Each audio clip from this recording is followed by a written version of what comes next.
Hello दोस्तों। मैं आशुतोष सिंह, समीक्षा अधिकारी, जॉब मुद्रा के इस यूट्यूब चैनल पर आप सभी का स्वागत करता हूं और आशा करता हूं कि आप सभी लोग अच्छे होंगे और अपनी तैयारी अच्छे से कर रहे होंगे। तो आज मैं और आरडी सर ने 10 के सेलिब्रेशंस होने 10 के सब्सक्राइबर्स होने की खुशी में एक छोटा सा सेलिब्रेशन किया। ये आरडी सर हैं, ये मैं हूं, जहां पर हमने केक कटिंग किया अपने कुछ दोस्तों और चाहने वालों के साथ। ये आप लोग के प्यार और सम्मान का ही परिणाम है। ठीक है, तो हम उम्मीद करते हैं कि आप इसी प्रकार से आगे भी अपना प्यार और सम्मान हमें देते रहेंगे और हम आपका मार्गदर्शन करते रहेंगे इस high court, R O APS और कंप्यूटर असिस्टेंट के एग्जाम में। तो चलिए, आइए आज का अपना हम पॉलिटी का सेशन शुरू करते हैं। तो आज का हमारा पहला क्वेश्चन है कि the slogan of the French revolution अर्थात लिबर्टी, इक्वलिटी एंड, ये फिल इन द ब्लैंक्स है, इंस्पायर्ड द होल वर्ल्ड, अर्थात फ्रांसीसी क्रांति के नारे स्वतंत्रता, समानता और, ये यहाँ पे भरना है, ने पूरी दुनिया को प्रेरित किया था। तो फ्रांसीसी क्रांति जो थी उसमें तीन बातें निकल के आई: liberty, equality and fraternity. Fraternity अर्थात भाईचारा। जो फ्रांसीसी क्रांति थी उससे हमारे संविधान में तीन चीजें ली गई। ठीक, एक तो था लिबर्टी, दिया हुआ है, लिबर्टी मतलब होता है स्वतंत्रता, आजादी। ठीक, दिया हुआ है यहाँ पे। दूसरा होता है इक्वलिटी मतलब समानता। ठीक, और तीसरा होता है फ्रेटर्निटी अर्थात भाईचारा। ये कहाँ से आया है हमारे संविधान में? ये हमने फ्रेंच रेवोल्यूशन से लिया है। ठीक, तो वहीं पे एक हुआ था रशियन रेवोल्यूशन। ठीक है, रशिया में भी एक रेवोल्यूशन हुआ था। ठीक, रशिया के रेवोल्यूशन से हमने लिया द आइडिया ऑफ जस्टिस।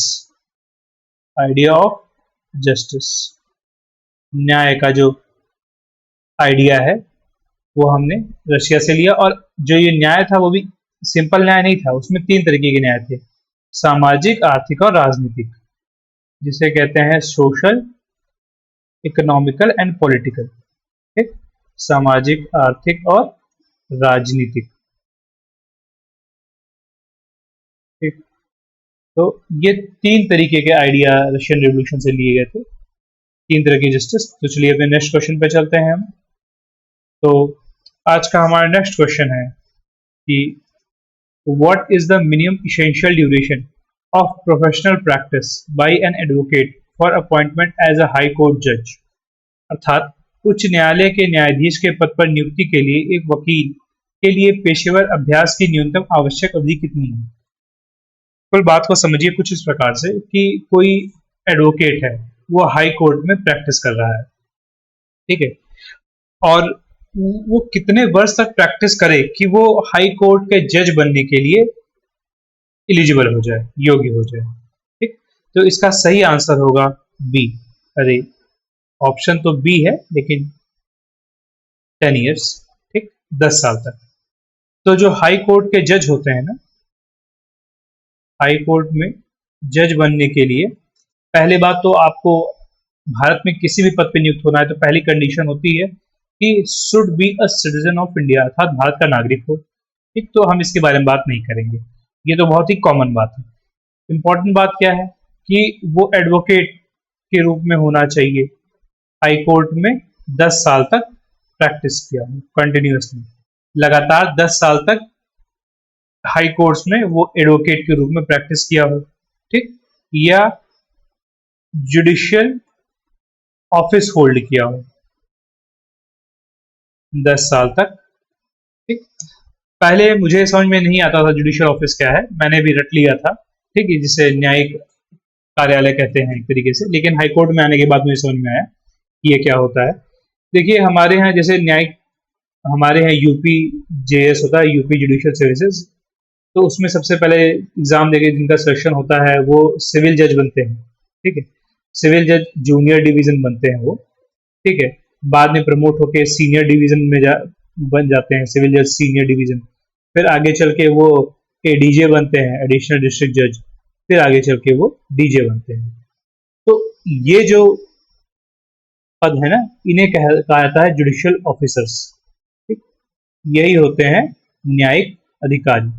इस इन पदों पे रहते हुए आपने कम से कम 10 वर्ष तक अपनी सेवा पूरी की, ठीक है, तब हाई कोर्ट में जज बनाया जा सकता है। तो ये दो मिनिमम क्वालिफिकेशंस थी, ठीक है, हाई कोर्ट में जज बनने की। इसी प्रकार सुप्रीम कोर्ट में अगर आपको जज बनना है तो 3 चीजें हैं। एक तो पहली बात, आप जज हो पहले से ही हाई कोर्ट में, और कितने वर्ष तक आपने जज के रूप में रहे हो, 5 वर्ष तक। हाई कोर्ट में आप 5 वर्ष तक लगातार जज के पद पे रहे हो, या आपने एडवोकेट के रूप में प्रैक्टिस की हो किसी हाई कोर्ट में या एक से अधिक हाई कोर्ट में, लेकिन कंटिन्यूअसली की हो 10 साल तक, ठीक।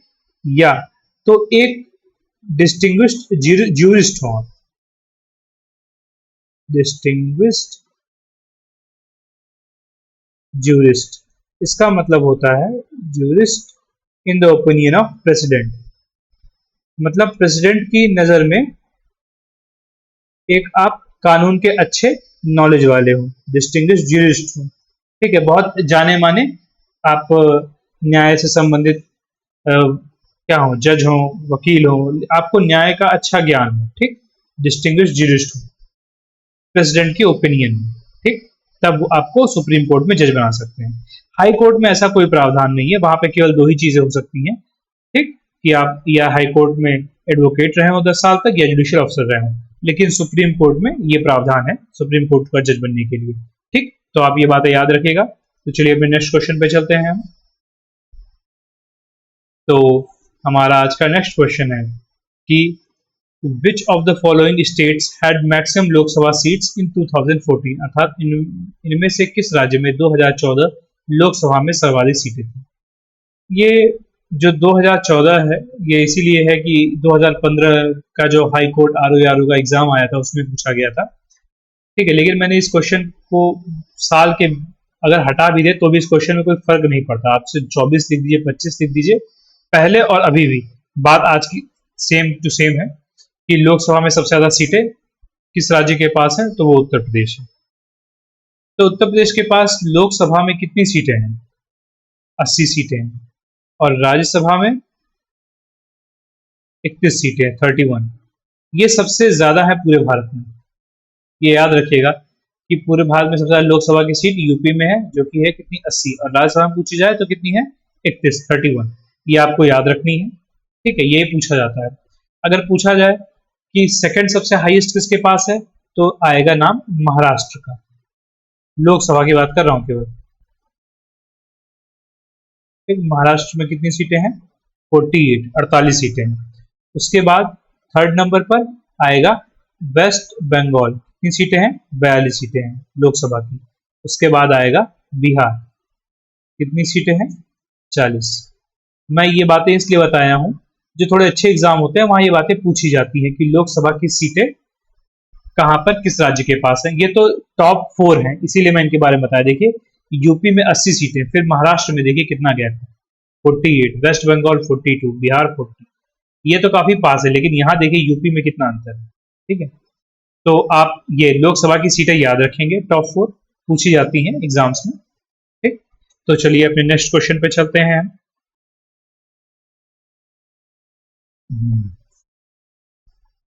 हमारा आज का नेक्स्ट क्वेश्चन है कि the procedure for amendment of the constitution of India is contained in article, अर्थात भारतीय संविधान में संशोधन प्रक्रिया का उल्लेख किस अनुच्छेद में किया गया है। इसका सही आंसर होगा आर्टिकल 368, ठीक। तो हमारे संविधान में अगर संशोधन की बात की जाए तो ये भी एक अनुच्छेद में लिखा हुआ है। आर्टिकल 368 में कहा गया है कि संविधान में संशोधन किया जा सकता है, ठीक। तो आर्टिकल 368 के हिसाब से केवल 2 प्रकार से संशोधन हो सकता है, ठीक। एक तो हो सकता है स्पेशल मेजोरिटी के साथ। स्पेशल मेजोरिटी आप लोग समझ रहे होंगे, नहीं समझ रहे तो बता देता हूँ, 2/3, अगर आपने 2/3 का बहुमत पाया है तो स्पेशल मेजोरिटी कहेंगे। और दूसरा होता है स्पेशल मेजोरिटी प्लस, कि आधे आधे जो स्टेट लेजिस्लेटिव असेंबलीज होती हैं, आधी जो राज्यों की विधान सभा होती है, वहां से आपको अ, समर्थन लेना पड़ेगा। ठीक है, तो ये दोनों चीजें होती हैं। आर्टिकल 368 के अनुसार केवल दो प्रकार से संशोधन हो सकता है। ठीक है, लेकिन एक और तरीके से संशोधन होता है, वो होता है सिंपल मेजोरिटी से। तो हमारे संविधान में तीन प्रकार से संशोधन किया जा सकता है। एक सिंपल मेजोरिटी मतलब होता है 50% प्लस वन, मतलब जितने भी लोग वोट दे रहे हैं उनका 50%, और एक व्यक्ति अधिक अगर हो जाए तो सिंपल मेजोरिटी ये होती है। ठीक है, ये स्पेशल मेजोरिटी, ये स्पेशल मेजोरिटी प्लस आधे जो विधानसभाएं हैं उनका समर्थन हो जाए। ठीक, तो अब हम ये बताना चाहेंगे कि ये जो आर्टिकल 368 है, ठीक, ये है किसमें, पार्ट 20 में है, 20 में। ठीक, कहाँ से लिया गया है, तो साउथ अफ्रीका जो है ना, अफ्रीका के सबसे साउथ में एक कंट्री है साउथ अफ्रीका, वहां के संविधान से लिया गया है कि संशोधन किया जा सकता है कॉन्स्टिट्यूशन में। ठीक, और एक और बात मैं बताना चाहूंगा कि हमारा संविधान न तो बहुत रिजिड है, मतलब कठोर है, और न बहुत लचीला है, मतलब न ही बहुत ज्यादा फ्लेक्सिबल है। क्या है, इन दोनों का एक बहुत ही अच्छा सम्मिश्रण है। कैसे पता चलता है, क्योंकि कुछ प्रावधानों को बदलने के लिए सिंपल मेजोरिटी चाहिए, आसानी से बदल जाते हैं, इसे कहते हैं फ्लेक्सिबिलिटी। और कुछ प्रावधानों को बदलने के लिए क्या करना पड़ता है, हमें स्पेशल मेजोरिटी चाहिए होती है। ठीक, तो इस प्रकार से हमने इस क्वेश्चन को डिस्कस कर लिया। तो चलिए अपने नेक्स्ट क्वेश्चन पे चलते हैं। तो हमारा आज का नेक्स्ट क्वेश्चन है कि which of the following starting from the earliest is the correct sequence of the formation of the following states in India, अर्थात प्रारंभ से शुरुआत करते हुए भारत में नवोदित राज्यों के सृजन का सही क्रम क्या है। तो ये चार राज्यों के नाम दिए हैं। अगर आपको इनका पता होगा कि ये कब सृजित हुए हैं, तो आप इनको क्रोनोलॉजी ऑर्डर में सेट कर दीजिए। यही इस क्वेश्चन में कहा गया है। ठीक, तो मैं पहले भी कई बार बता चुका हूं, अलग अलग राज्यों को कब गठन किया गया आपको ये याद होना चाहिए। जब से सबसे पहले 1960 में दो राज्यों का गठन हुआ था, एक तो था गुजरात और एक महाराष्ट्र। ये इस मैप के थ्रू मैं बताऊंगा और आप याद करेंगे। ठीक है, याद करने से ही ये क्वेश्चन अटेम्प्ट हो पाते हैं। ठीक, और फिर ये नागालैंड है ना, यहाँ पे नागालैंड का गठन हुआ था सन 1963 में, 1963 में। फिर यहाँ पर हम चलेंगे सेंटर में, तो ये पंजाब, ठीक है, हरियाणा और चंडीगढ़। ये पंजाब, हरियाणा और चंडीगढ़, चंडीगढ़ यहाँ बीच में पड़ता है। ठीक है, इनका गठन हुआ था कब, 1966 में। इसका पंजाब, हरियाणा और चंडीगढ़। और यहाँ है हिमाचल प्रदेश। ठीक, हिमाचल प्रदेश का गठन हुआ था कब, 1971 में, 1971 में। ठीक, यहाँ 1972 में, 1972 में तीन राज्यों का गठन हुआ। एक तो था ये मेघालय, एक ये त्रिपुरा, ये तीन तरफ से घिरा होता है बांग्लादेश से, इसे त्रिपुरा कहते हैं, और एक मणिपुर। मेघालय, त्रिपुरा, मणिपुर, इनका गठन हुआ था 1972 में। ये डेट्स आपको याद रखना, ईयर आपको याद रखना है एक्चुअली। फिर आता है 1975। हाँ, 1975 में हुआ था किसका, सिक्किम का। यह सिक्किम, मैं पहले भी कई बार बता चुका हूँ, बार बार बता रहा हूँ आप लोग को, ताकि आप लोग को याद हो जाए। ये बड़ा इंपॉर्टेंट है कि मैं मैप से इसीलिए बता रहा हूँ, ताकि आपको थोड़ा सा रिमेम्बर करने में, याद करने में आसानी रहेगी। फिर आता है 1987। ठीक, इसमें हुआ था तीन राज्यों का, एक तो गोवा का, ठीक, फिर यहाँ ऊपर चले जाएंगे यह अरुणाचल प्रदेश का, और फिर मिजोरम का। ठीक, तो गोवा, अरुणाचल प्रदेश, ठीक, और मिजोरम, इन जो तीनों राज्यों का गठन कब हुआ था, 1987 में। सन, ये तो मैप से आपको याद रखने हैं। सन 2000 तो आप लोगों को पता होगा, सन 2000 में तीन राज्यों का गठन हुआ था। एक था छत्तीसगढ़, ठीक, छत्तीसगढ़, ठीक, एक तो था, फिर दूसरा था हमारा उत्तराखंड, ये यूपी से अलग हुआ था, और एक था झारखंड, जो कि बिहार से अलग करके बनाया गया था।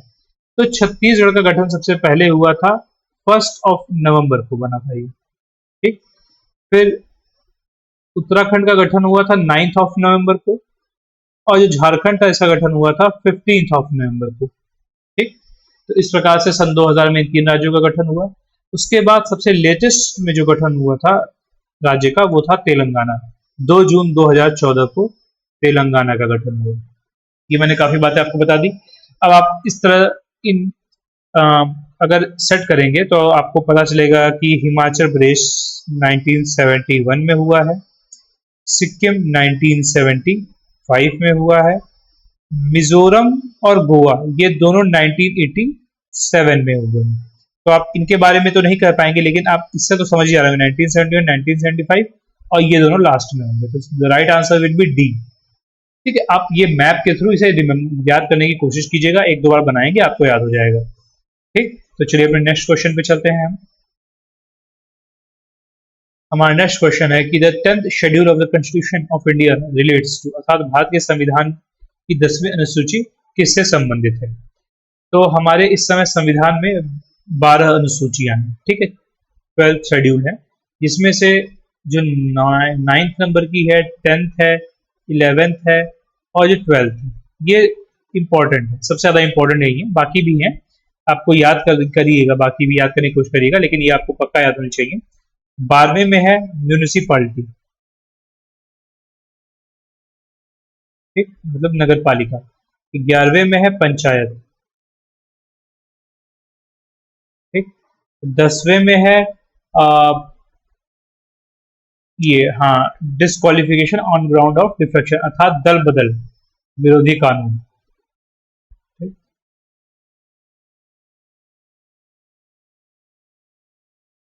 ठीक, दल बदल विरोधी कानून ये किसमें है, 10वें में। और 9वें में क्या है, 9वें में है कि भूमि सुधार से संबंधित कानून जो थे, भूमि सुधार, सुधार है, भूमि सुधार से संबंधित जो कानून थे वे 9वें अनुसूची में रखे गए। तो ये चारों आप याद रखिएगा।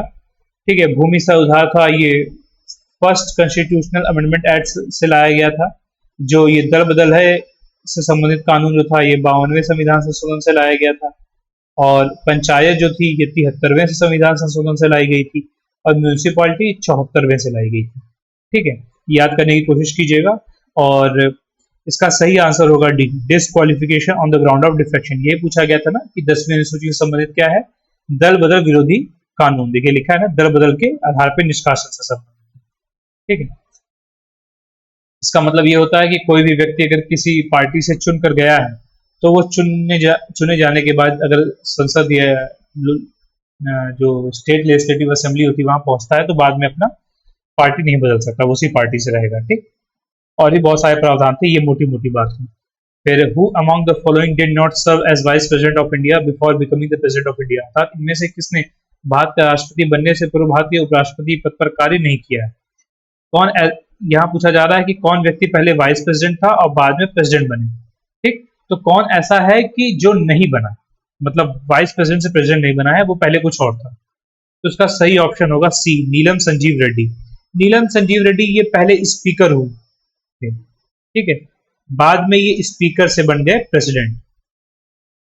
ये भी क्वेश्चन पूछा गया है कि कौन सा ऐसा व्यक्ति है, कौन सा हमारा ऐसा प्रेसिडेंट है जो कि पहले स्पीकर था, वो थे नीलम संजीव रेड्डी। ये बात आपको याद रखनी है। बाकी डॉक्टर राधाकृष्णन, डॉक्टर जाकिर हुसैन और आर वेंकटरमन ये पहले वाइस प्रेसिडेंट थे और बाद में प्रेसिडेंट भी बने। ठीक है, तो ये कुछ इंपॉर्टेंट फैक्ट थे। ये क्वेश्चन पहले भी पूछा जा चुका है। ठीक है, हाई कोर्ट में प्रीवियस ईयर में कि कौन लोकसभा का स्पीकर बाद में प्रेसिडेंट बना, तो सही आंसर था नीलम संजीव रेड्डी। अब हमारा 8वें नंबर का क्वेश्चन है, according to the Indian constitution who is the first citizen of India, अर्थात भारतीय संविधान के अनुसार भारत का प्रथम नागरिक कौन है। तो आपको ये पता होगा, right answer will be A, the president of India. जो प्रेसिडेंट है वो आता है आर्टिकल 52 टू 61। ठीक, और जो प्रेसिडेंट है वो हमारा फर्स्ट सिटीजन ऑफ इंडिया है। ठीक, फर्स्ट सिटीजन ऑफ इंडिया। ठीक, साथ ही में ये हमारे हेड ऑफ द स्टेट कहे जाते हैं, हेड ऑफ स्टेट हमारे राज्य के प्रमुख हैं। सरकार के नहीं, हमारे राज्य के प्रमुख हैं। अगर पूछा जाता है हेड ऑफ द गवर्नमेंट कौन है, यहाँ मैं बता दे रहा हूँ, हेड ऑफ गवर्नमेंट कौन होता है, पीएम होता है, ठीक। और मतलब सरकार का प्रमुख कौन है, पीएम। लेकिन अगर पूछा जाए राज्य का प्रमुख कौन है, तो कौन होगा, राष्ट्रपति, ठीक। फिर ये एक नॉमिनल एग्जीक्यूटिव होता है, ठीक, ओनली नॉमिनल एग्जीक्यूटिव। इसका मतलब होता है केवल ये दिखाने के लिए प्रमुख हैं, ठीक है। वास्तविकता में रियल जो हेड होता है, रियल एग्जीक्यूटिव जिसे बोलते हैं, जो सरकारी, जो रियल तंत्र होता है, सरकारी जो एग्जीक्यूटिव होता है, रियल जो एग्जीक्यूटिव पावर होती है, वो सारी किसके अंदर होती है, प्राइम मिनिस्टर के अंदर होती है। जो कि दिखाने के लिए केवल नॉमिनल एग्जीक्यूटिव कौन होता है, प्रेसिडेंट, ठीक है। तो ये कुछ बातें थी। हाँ, प्रेसिडेंट का इलेक्शन आप याद रखिएगा, आर्टिकल किसमें है, आर्टिकल 54 में। प्रेसिडेंट का क्या है, इलेक्शन, इलेक्शन ऑफ प्रेसिडेंट, ठीक, याद रखिएगा ये बात। तो अपने नेक्स्ट क्वेश्चन पे चलते हैं। आज का हमारा नेक्स्ट क्वेश्चन है कि in India who is the supreme commander of the defence forces. Bharat में रक्षा बलों का सर्वोच्च अध्यक्ष कौन होता है, तो इसका सही आंसर होगा ए, द प्रेसिडेंट। पहले भी ये क्वेश्चन कई बार डिस्कस हो चुका है कि जो सुप्रीम कमांडर होता है हमारे फोर्सेस का, कौन है, प्रेसिडेंट ही होता है, supreme commander of defence forces. और इसीलिए जो भी हमारे यहाँ नेवी या एयरफोर्स, ठीक है, या जो आर्मी जो होते हैं, आर्मी प्रमुख, इन सभी की नियुक्ति कौन करता है, नेवी, एयरफोर्स और आर्मी के जो प्रमुख होते हैं उनकी नियुक्ति राष्ट्रपति करता है, ठीक है। और राष्ट्रपति के पास ही पावर होती है किसी भी देश के साथ वॉर डिक्लेयर करने की, और साथ में पीस कंक्लूड करने की, कि नहीं अब हमारे देश के साथ शांति समझौता हो चुका है। आपको पता होगा जब 1975 में प्रधानमंत्री इंदिरा गांधी थी, तब हमारे प्रेसिडेंट थे फरुखुद्दीन अली अहमद। उन्होंने 25 जून 1975 को देश में इमरजेंसी लागू की थी, ठीक।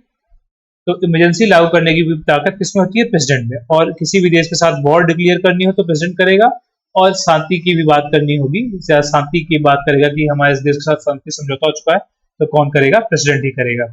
बाद में ये पार्लियामेंट के सामने इस बात का प्रपोजल रखा था, और पार्लियामेंट इस बात को पास करे या ना करे ये उस पर, लेकिन प्रेसिडेंट पहले घोषणा कर देता है उसकी, ठीक है। तो चलिए, कुछ बातें थी आप लोग के जानने के लिए। हमारा नेक्स्ट क्वेश्चन है कि in which year did Indian troops liberate Goa, Daman and Diu from Portuguese. तो इसका सही आंसर होगा ऑप्शन डी, 1961। तो ये देखिए, ये गोवा है, ठीक। यहाँ पर है दमन एंड, यहाँ पे है दादर नागर हवेली, ठीक। और यहाँ पर है दमन एंड दीव, ठीक है। मैं ऐसे बताना चाह रहा हूँ। तो ये जो हम भारत का जो ये पश्चिमी जो तट है, तो इस पे ये जो कॉलोनीज थी, ये पुर्तगीज की कॉलोनी थी, यही पूछा जा सकता है। और कब भारत ने इनसे लिबरेट किया, 1961 में।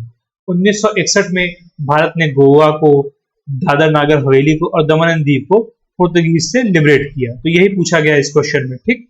वहीं पे जो पुडुचेरी है, ठीक है, जिसे आज पौंडीचेरी कहते हैं, और इसके 4 अलग जिले हैं। यहाँ पर एक नीचे कराईकल है, फिर यहाँ आंध्र प्रदेश में यमन है, फिर यहाँ केरल में माही, ठीक है। ये मैं एक्स्ट्रा जानकारियां बता रहा हूँ कुछ। तो पुडुचेरी जो थी, ये कभी फ्रेंच कॉलोनी हुआ करती थी, ठीक। ये कब आजाद हुई थी, 1954 में।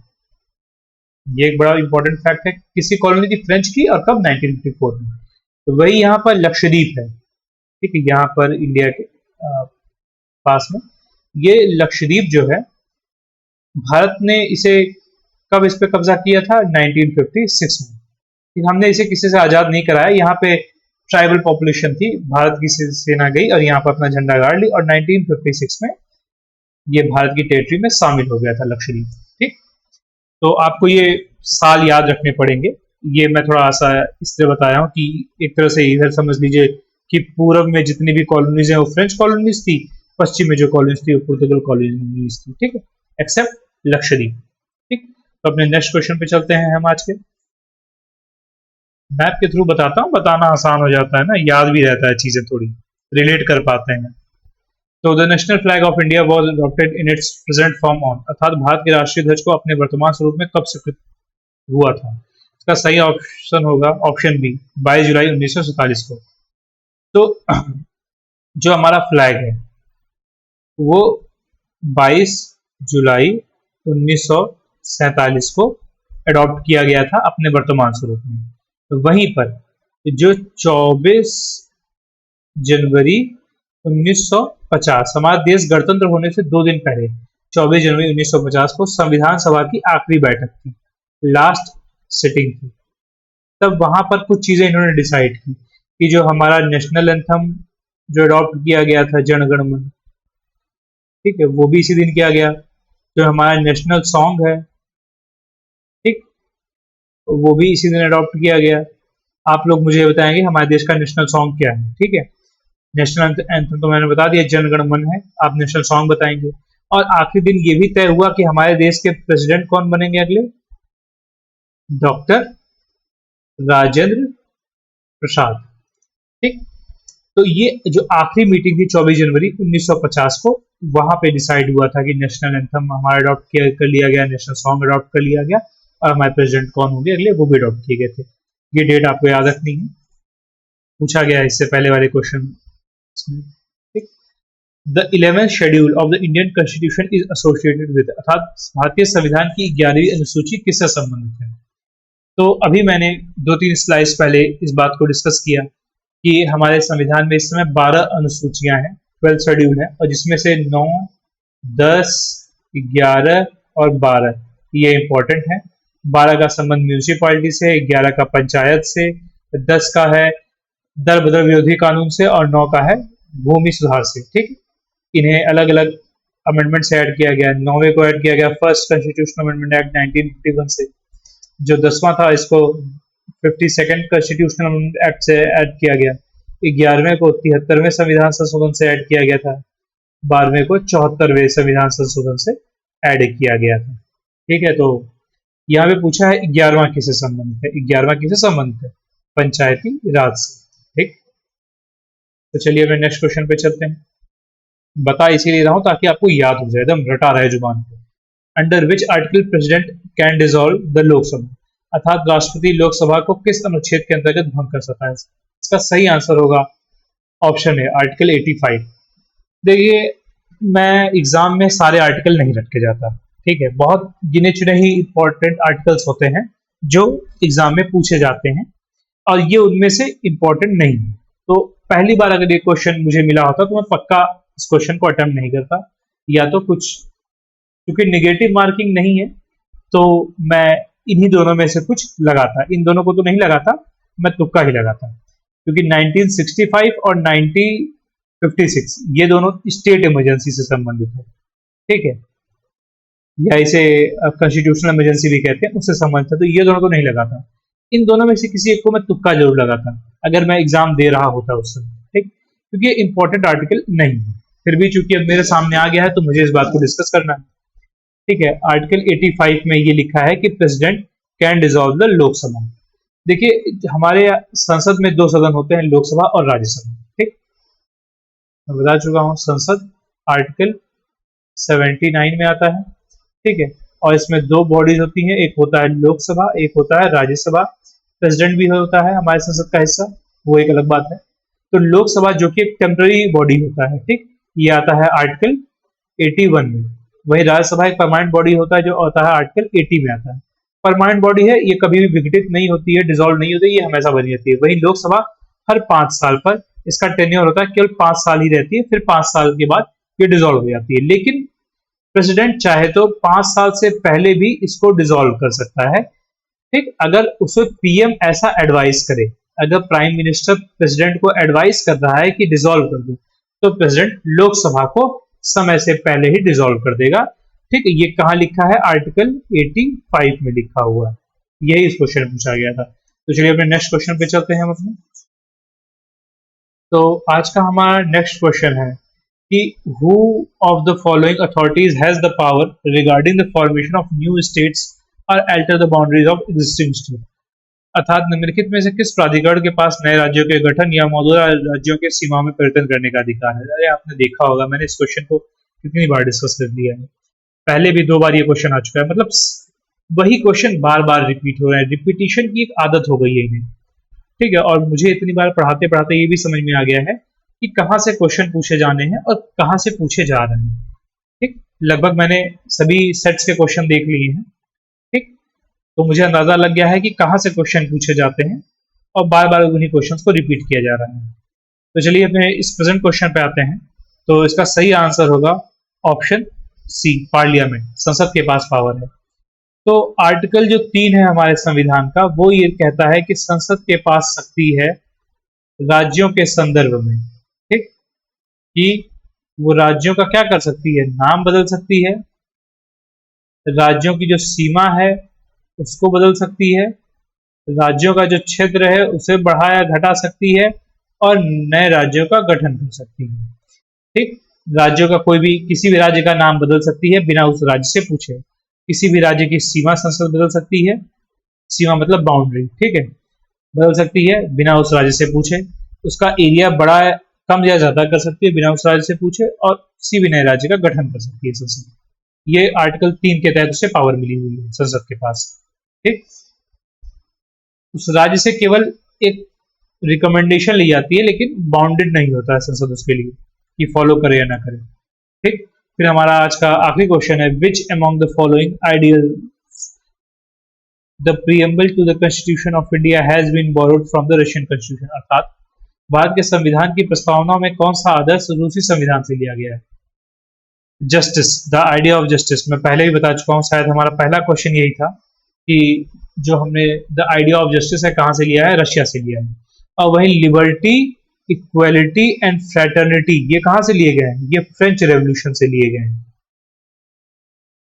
देखिए क्वेश्चन कितने रिपीटेड हो रहे हैं, आपको क्वेश्चंस के एकदम रटे होने चाहिए, प्रीवियस ईयर क्वेश्चंस आपको, पीवाईक्यू आपको एकदम रटा होना चाहिए, बार बार देख के आपके दिमाग में एकदम बैठ जाना चाहिए, ठीक। और एक फिक्स्ड पोर्शन है जहां से ही हाई कोर्ट आरओ में क्वेश्चंस आ रहे हैं, ठीक है। पढ़ाते पढ़ाते मुझे बहुत अंदाजा लग गया है इसमें, ठीक।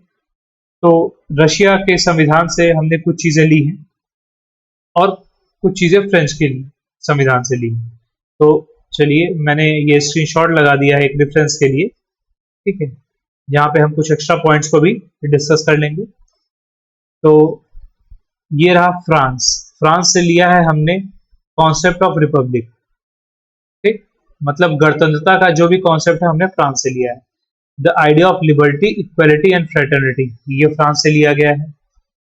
वहीं जो रशिया है उससे हमने फंडामेंटल ड्यूटीज लिए हैं, और द आइडिया ऑफ जस्टिस लिया है, जो जस्टिस 3 प्रकार का, सामाजिक, आर्थिक और राजनीतिक, ठीक। जर्मनी से हमने इमरजेंसी के प्रावधान लिए हैं, इमरजेंसी की बात कहीं भी आएगी तो आपको तुरंत याद रखना है जर्मनी। साउथ अफ्रीका से हमने क्या लिया है, अमेंडमेंट लिया है, कि संविधान का जो अमेंडमेंट होगा कहाँ से होगा, साउथ अफ्रीका से, और election of the member of Rajya Sabha, ठीक, ये याद रखिएगा। और जापान से हमने क्या लिया है, concept of procedure established by law, procedure established by law कहाँ से लिया है, जापान से लिया है।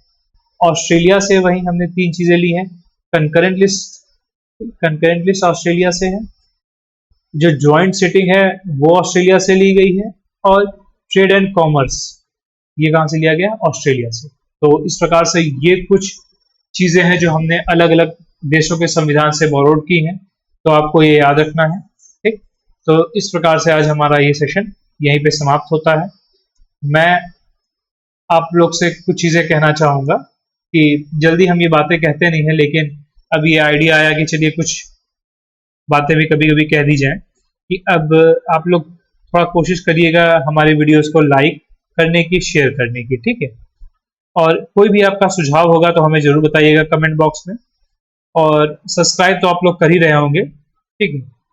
आज तक हमने कभी कहा नहीं है चीज़ों को, हमें लगता भी नहीं कि बहुत ज़्यादा कुछ कहने की ज़रूरत है, हम आप लोग की मदद करने के लिए यहाँ पे उपलब्ध हैं, ठीक। तो चलिए आप लोग का बहुत बहुत धन्यवाद इस सेशन को देखने के लिए। इसी के साथ मैं आशुतोष सिंह साइन ऑफ हो रहा हूँ।